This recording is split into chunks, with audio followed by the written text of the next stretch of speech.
اللہ کو یوں راضی کیا جاتا ہے۔ ہمارا سال شروع ہوتا ہے، دیکھو جنوری بھی اللہ کا، محرم بھی اللہ کا۔ یہ تعصب کی بات ہے کہ وہ کافروں کا سال ہے یا ہمارا سال ہے۔ وہ جنوری سورج کے گرد گھومتا ہے، محرم چاند کے گرد گھومتا ہے۔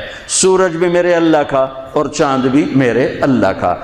الشمس والقمر دائبین، اللہ نے سورج چاند کو گھمایا، ایک کیلنڈر سورج کے ساتھ جوڑ دیا، ایک کیلنڈر چاند کے ساتھ جوڑ دیا، ہمیں چاند والا کیلنڈر دیا، اور اوروں کو، باقی تمام دنیا کو اللہ تعالیٰ نے سورج والا کیلنڈر دیا۔ اس کی حکمت مجھے سمجھ میں آئی جب میں آج سے 5 سال پہلے ناروے دنیا کے آخری کنارے پر پہنچا، جس کو اینڈ آف دا ورلڈ کہتے ہیں، اور شمال میں وہ دنیا کا آخری کنارہ ہے، زمین کا آخری، اس کے اوپر جا کر پھر نارتھ کیپ بن جاتا ہے۔ جب میں وہاں پہنچا، اس علاقے میں سورج کا کیلنڈر فیل ہو جاتا ہے، 2 مہینے سورج نہیں نکلتا اور 2 مہینے سورج نہیں ڈوبتا، تو سورج کا کیلنڈر ناروے سے 2 گھنٹے کی فلائٹ پر جا کر فیل ہو جاتا ہے۔ اوٹوا آخری شہر ہے، اور پھر وہاں سے 6 گھنٹے کا سفر ہے جہاں اللہ نے مجھے پہنچایا، اور میں نے وہ دنیا کا آخری کنارہ دیکھا۔ اللہ کی مخلوق بہت دیکھی، پر 2 مخلوق کو دیکھ کر جو میرے اوپر اللہ کے خالق ہونے کی ہیبت طاری ہوئی، وہ میں کبھی نہیں بھلا سکتا۔ شاید ہزاروں کتابیں پڑھ کر بھی میں اللہ کے خالق ہونے کی ہیبت کا احساس نہ کر سکتا، جیسا میں نے 2 اللہ کی مخلوق کو دیکھ کر میرے اوپر ہیبت طاری ہوئی کہ کتنا بڑا خالق، بلا وہو الخلاق العلیم، کتنا بڑا خالق۔ ایک ہمالیہ پہاڑ کو دیکھا، اس کی چوٹی ننگی تھی، سارا سلسلہ ننگا تھا، کئی 100 میل کا پہاڑی سلسلہ سال میں 15-20 دن کے لیے کھلا ہوتا ہے، ورنہ سارا سال بادلوں میں ڈھکا ہوتا ہے۔ تو ہماری فلائٹ جا رہی تھی کھٹمنڈو سے ڈھاکا، تو کیپٹن نے اعلان کیا کہ آج کے مسافر بڑے خوش قسمت ہیں کہ آج ہمالیہ اپنے پورے سلسلے کے ساتھ بالکل کھلا ہے، آپ دیکھ سکتے ہیں، یہ سال میں 10-15 دن ہی کھلا ہوتا ہے، باقی بادلوں میں ڈھکا ہوتا ہے۔ جب میں ادھر بیٹھا تھا، جب اعلان سنا میں اس طرف گیا، تو دیکھتے میں ایسے ہوا کہ میں نے اللہ کی ہیبت کا نظارہ جو وہاں دیکھا، ہزاروں کتابیں پڑھنے والا عالم مفسر وہ نہیں میں احساس کر سکتا، نہیں کر سکتا۔ میری آنکھیں پھٹ گئی اور میرے منہ سے بے ساختہ نکلا اللہ اکبر۔ مسجد میں نعرے لگوانا تو ویسی بڑی نادانی ہے کہ مسجد اللہ کا گھر، مسجد اللہ کا گھر، یہ ہمارے خطیب نعرے لگوا رہے ہوتے ہیں، نعرے لگوا رہے ہوتے ہیں اللہ کے واسطے۔ ان خطیبوں کو بھی سمجھاتا ہوں، آپ کو بھی سمجھاتا ہوں، مسجد نعرے لگانے کی جگہ نہیں ہے، نعرے لگانے تو کہیں باہر لگاؤ۔ مسجد میرے اللہ کا گھر ہے، مقام ادب ہے، مقام ادب ہے، یہ نعرے بازی کی جگہ نہیں ہے۔ اللہ اکبر، بالکل میری آنکھیں پھٹ گئی۔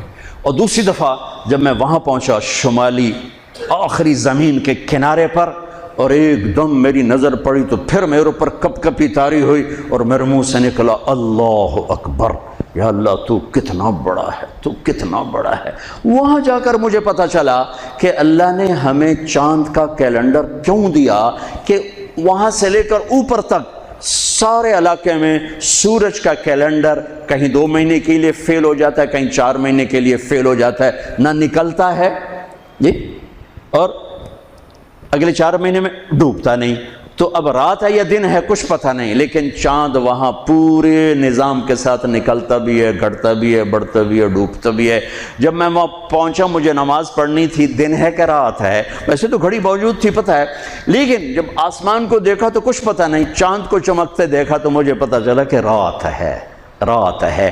تو وہاں مجھے یہ بات سمجھ میں آئی کہ میرے نبی تو سارے عالم کے نبی ہیں، صرف بر صغیر کے نہیں، عرب کے نہیں، عجم کے نہیں، دنیا کے آخری کنارے میں اگر کوئی رہتا ہے تو میرے نبی کی نبوت کے سائے میں ہے، مانے یا نہ مانے۔ اگر اسے میرے نبی کی شریعت پہ چلنا ہے، نماز پڑھنی ہے، روزہ رکھنا ہے، تو چاند موجود ہے، چاند کو دیکھو، حساب لگاؤ، چاند موجود ہے تو رات ہے، چاند موجود نہیں تو دن ہے، چاہے اندھیرا ہو چاہے اجالا ہو، چاند کو دیکھتے جاؤ، ٹائم بناتے جاؤ، حساب سے چلتے جاؤ۔ وہاں جا کے مجھے پتا چلا کہ میرے رب نے اپنے حبیب کو چاند کا کیلنڈر کیوں دیا۔ ہمارا سال محرم سے شروع ہوتا ہے اور ایک بہت بڑے واقعے کے ساتھ وہ آ کر ہمارے دل دماغ پہ چوٹ مارتا ہے کہ زندگی زندگی اسی کی قیمتی ہے جو اللہ کو راضی کرتے ہوئے دو پہ لگا دے۔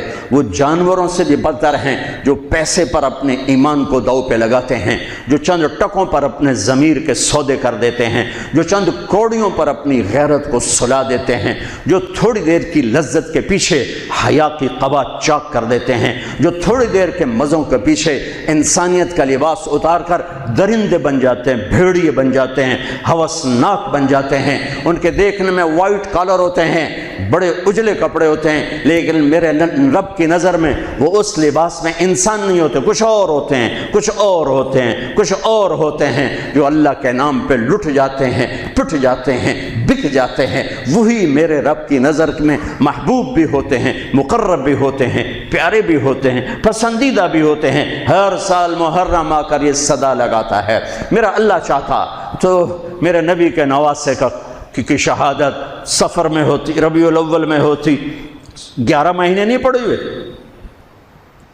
ربیع الثانی میں ہوتی، جمادی الاولیٰ میں ہوتی، جمادی الثانی میں ہوتی، رجب میں ہوتی، شعبان میں ہوتی، رمضان سب سے بہترین مہینہ رمضان میں ہوتی، شوال میں ہوتی، ذوالقعدہ میں ہوتی، ذوالحج میں، محرم میں کیوں رکھا ہے کہ ہر سال، ہر آنے والا سال ہم تو اندھے ہو کے گزر جاتے ہیں اپنے سال سے، اور جنوری کے سال میں سارے بیدار ہوتے ہیں، ٹھیک ہے، وہ بھی میرے اللہ کا بنایا ہوا ہے، یہ بھی میرے اللہ کا بنایا ہوا ہے، لیکن اس نے اس امت کی جھولی میں محرم کو ڈالا اور باقیوں کی جھولی میں جنوری کو ڈالا۔ اللہ تعالیٰ نے اس مہینے کے اندر، اگرچہ یہ مہینہ شروع سے کوئی مقدس چلا آ رہا ہے، محرم میں اللہ نے آدم علیہ السلام کی توبہ کو قبول کیا۔ محرم اماں ابا کی ملاقات ہوئی 10 محرم میدان عرفات میں۔ دوسرا بڑا واقعہ 10 محرم نوح علیہ السلام کی کشتی جودی پہاڑ پہ جا کر ٹکی۔ اس کے بعد تیسرا بڑا واقعہ 10 محرم موسیٰ علیہ السلام نے سمندر پار کیا اور فرعون ڈوبا۔ چوتھا بڑا واقعہ 10 محرم یونس علیہ السلام مچھلی کے پیٹ سے باہر نکالے گئے اور اللہ تعالیٰ نے ان کی حفاظت فرمائی۔ ایک پوری فہرست ہے، میں نے آپ کو 3-4 سنا دیے، اور پھر اس سب پر چھا گیا میرے نبی کے نواسے اور پورے خاندان کی شہادت۔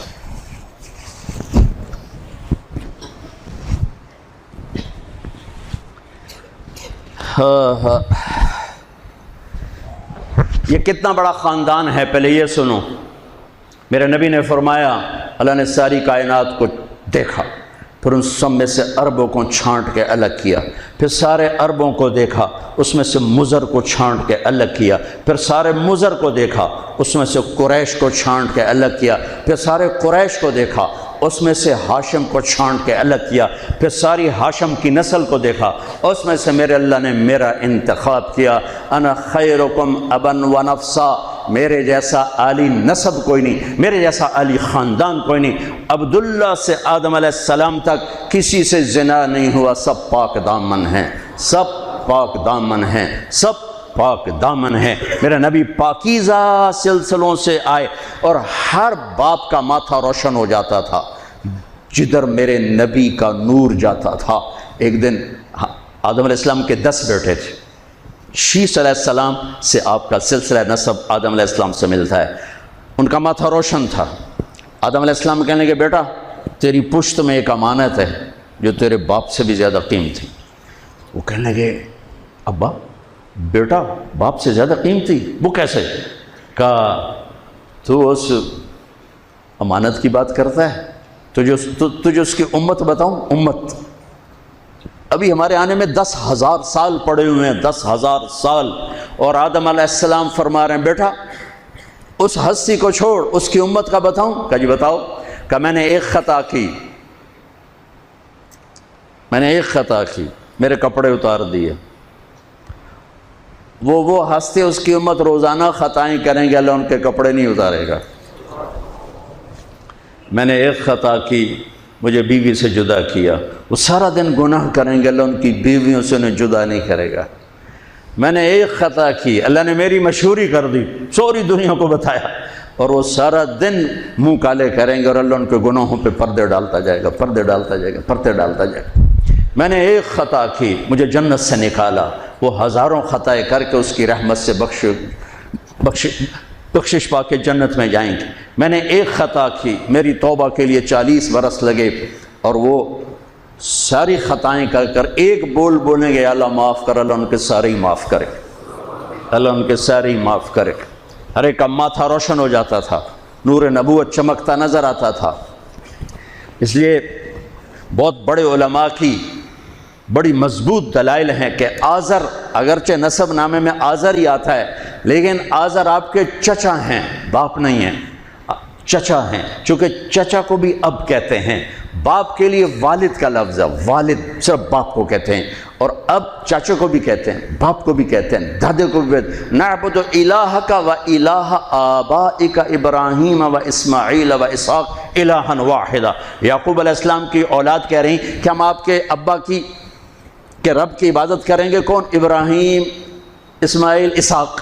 ابراہیم دادا، اسماعیل چاچا، اسحاق والد۔ وکان ابوہما صالحا، وہ میں نے دیوار سیدھی کر دی کہ ان کا باپ نیک آدمی تھا، 7ویں پشت کا دادا، اس کے لیے اب کا لفظ استعمال ہو رہا ہے، اب کا لفظ استعمال ہو رہا ہے۔ اور ابراہیم علیہ السلام بیت اللہ بنانے کے بعد دعا مانگ رہے ربنا اغفر لی ولوالدی۔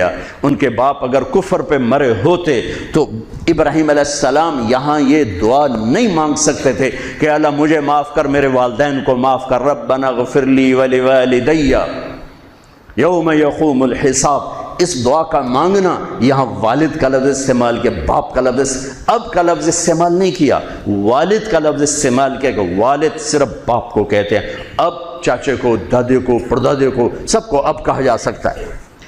تو بڑے بڑے علماء کی رائے ہے کہ آپ کی نسل میں کوئی بت پرست نہیں آ سکتا، یا دین فطرت ہے یا ایمان ہے، یا دین فطرت بھی ایمان ہے کہ بت پرستی سے پاک ہیں۔ آپ نے کہا سعید بن زید کے والد تھے زید بن نفیل، تو اللہ کے نبی کے آنے سے پہلے انتقال کر گئے۔ وہ بیت اللہ سے ٹیک لگا کے بیٹھا، کہتے ارے قریش، اللہ کی قسم یہ پتھر کے بت ہیں، نہ نفع دیتے نہ نقصان، یہ اس کائنات کے مالک نہیں ہو سکتے۔ اس کائنات کا کوئی مالک ہے، پتہ نہیں کون ہے، پر کوئی ہے، مجھے پتہ ہوتا میں اس کی پوجا کرتا۔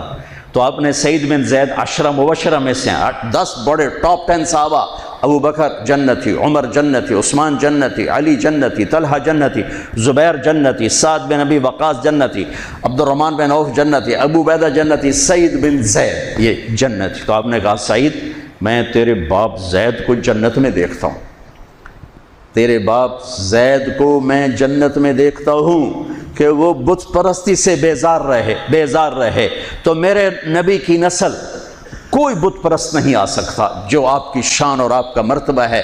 آپ کو سب سے عالی، اگرچہ محدثین آذر کا نام لکھتے ہیں اس میں، لیکن اب یہ تو قیامت کا دن ہی پتہ چلے گا، لیکن وجدان یہ کہتا ہے، دل کا یقین یہ کہتا ہے کہ میرے نبی کی نسل پاکیزہ ہے، ماتھے پہ نور نبوت آتا ہے۔ ہاشم بازار سے گزر رہے ہیں اور آگے یہودی عورت آپ کو دیکھتی مدینے میں، وہ کہتی ہاشم ایک رات گزارو گے میرے ساتھ، ایک رات گزارو گے میرے ساتھ؟ وہ فرمانے لگے میں عزت دار سردار آدمی، تو مجھے برائی کی دعوت دیتی، یہ کیسے ہو سکتا ہے؟ وہیں ان کی شادی ہو گئی حضرت سلمہ بنو نجار میں، جو عبد المطلب کی والدہ۔ 3-4 دن گزرے تو وہ عورت بازار میں ملی، تو آپ نے کہا کہ بی بی تو مجھے گناہ کی دعوت دیتی ہے تو شادی کر لے، وہاں تو شادیاں کثرت سے کرتے تھے، شادی کر لے۔